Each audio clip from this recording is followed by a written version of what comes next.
Hey guys, welcome back to another episode of Zach Chat. My name is Zach Ballard. Today we're going to be diving back in to my season predictions for my top 10 preseason teams in college football. Coming up this week, we've got number 5, Georgia.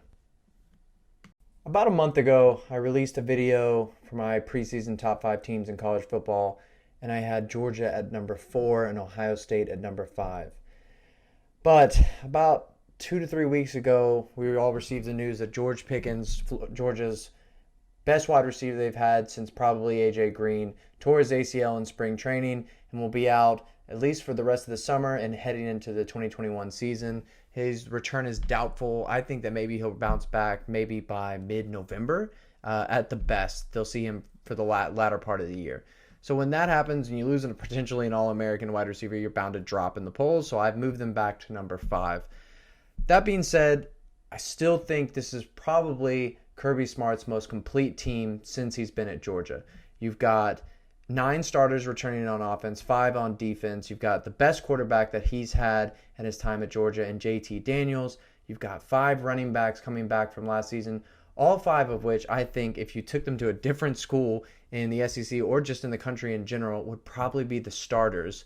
You've got Kyrus Jackson, a wide receiver, Jermaine Burton, a wide receiver. You've got Darnell Washington at tight end. All of these guys could have huge breakout seasons, kind of similar to how Kyrus Jackson did at the beginning of last season. I just think this team is going to have so many weapons that it's going to be difficult for any of the SEC teams that aren't Alabama to find ways to stop them. So then you look at the defense, and you've just got only 5 starters coming back, but they're also bringing in the number 4 ranked recruiting class in the country that included 4 5-star players.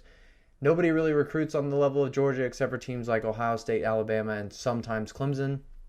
When you recruit like that, there's not much rebuilding that you have to do. It's usually just reloading, especially with the defensive scheme that they run that is all just designed around elite athletes flying to the football, which is what Georgia has in spades. The problem with Georgia is that they're going to start their season with arguably the toughest test. They're playing Clemson in Charlotte in a neutral site game. Clemson's returning a quarterback and JT Uiagalelei.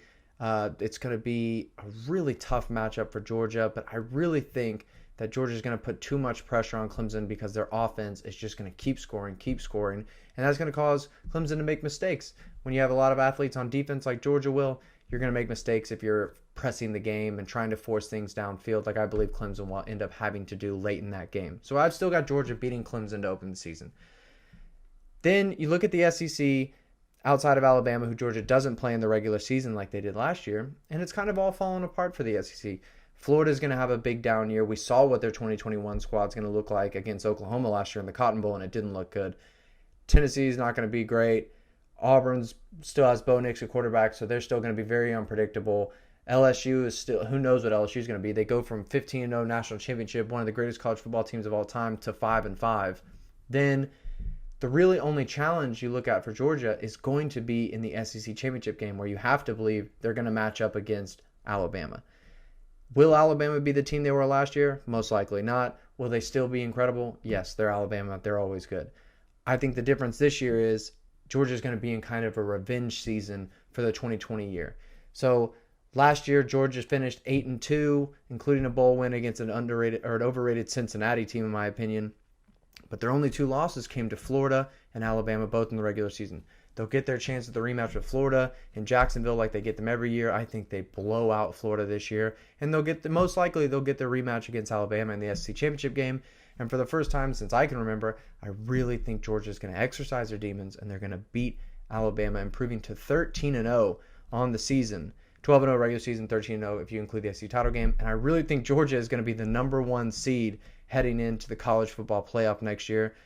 Who they're going to match up with in the first round, I don't think really matters. I really see Georgia making it to the national championship game.